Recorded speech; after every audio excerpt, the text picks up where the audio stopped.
আসসালামু আলাইকুম। নবম দশম শ্রেণীর সাধারণ গণিতের বীজগাণিতিক রাশি অধ্যায় 3-এর অনুশীলনী 3.1 থেকে আমরা 10 নম্বর ম্যাথটা সলভ করব আজকে, যেটা আমাদের ধারাবাহিক ক্লাসের আলোকে 10 নম্বর ম্যাথটা সলভ করব। তো ফার্স্টে 10 নম্বর ম্যাথটা সলভ করার আগে আমরা কোয়েশ্চনটা একটু ভালো করে বুঝতে হবে।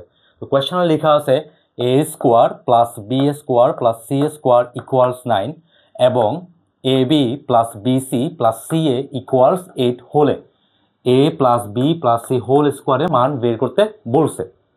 তো দেখো কোয়েশ্চনে যেহেতু এখানে হোলে লেখা আছে, তার মানে এই অংশটা আমরা দেওয়া আছে হিসাবে লিখতে পারি। ফার্স্টে যেহেতু হোলে আছে তাহলে লিখবো ফার্স্টে দেওয়া আছে, আমরা এখানে লিখতে পারি দেওয়া আছে।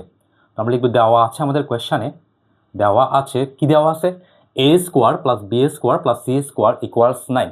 লিখতে পারি A square plus B square plus C square equals 9।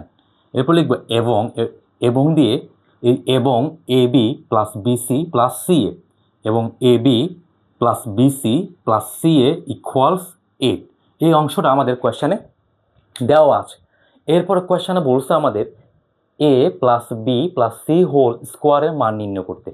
যেহেতু এটার মান নির্ণয় করতে বলছে এই জন্য আমরা লিখতে পারি সুতরাং প্রদত্ত রাশি দিয়ে এটা লিখতে পারি। আমরা লিখব সুতরাং দিয়ে ফার্স্টে, সুতরাং প্রদত্ত রাশি। আমরা লিখব সুতরাং প্রদত্ত রাশি দিয়ে এই অংশটা আমরা লিখবো, সেটা হচ্ছে আমাদের কি A plus B plus C whole square. এখন কথা হচ্ছে A plus B plus C whole square এটার যে মান নির্ণয় করতে বলছে এটার একটা সূত্র আছে, সেটা আমাদেরকে একটু মুখস্থ করা লাগবে। তো আমাদের বইয়ের মধ্যে আছে সূত্রটা, সেটা আমি এখন লিখবো সরাসরি। A plus B plus C whole square একটা সূত্র আছে, সেটা হচ্ছে কি A square plus B square plus C square, এরপর প্লাস দিব একটা 2 দিব, 2 দিয়ে আমরা ইন্টু দিব 2 into A B plus BC plus C A. এটা হচ্ছে আমাদের A plus B plus C whole স্কোয়ারের সূত্র। তো আমাদের এটা একটু মুখস্থ রাখতে হবে, ঠিক আছে। তো এই যে A square plus B square plus C square এটার কিন্তু এখানে মান দেওয়া আছে আমাদের কোয়েশ্চেনে। এই যে A square plus B square plus C স্কোয়ারের মান দেওয়া হচ্ছে কত, 9 দেওয়া আছে কোয়েশ্চেনে। সেটা আমি এই অংশের জন্য আমি 9 লিখতে পারি। তো আমি 9 লিখবো। এরপর এখানে আমাদের প্লাস সাইন দেওয়া আছে, সেটা লিখবো 2। এরপর 2 লিখবো, 2 এর সাথে এটা গুণের রিলেটেড। এটা 2 এর সাথে কিসের রিলেটেড, গুণের। ব্রেকেট বলতেই আমরা একটা সংখ্যার সাথে যখন আরেকটা ব্রেকেট বুঝে, ব্রেকেটের মধ্যে কোনো কিছু থাকলে সেটাকে আমরা গুণ হিসেবে কাউন্ট করতে পারি, অর্থাৎ গুণের রিলেটেড। 2 এর সাথে এটা গুণের রিলেটেড, এই জন্য আমি এখানে একটা গুণ সাইন দিব। দেওয়ার পর A B plus BC plus C এরও সেমভাবে আমাদের কোয়েশ্চেনে মান দেওয়া আছে, কত দেওয়া আছে 8, সেটা আমরা লিখতে পারি। তো আমরা লিখলাম।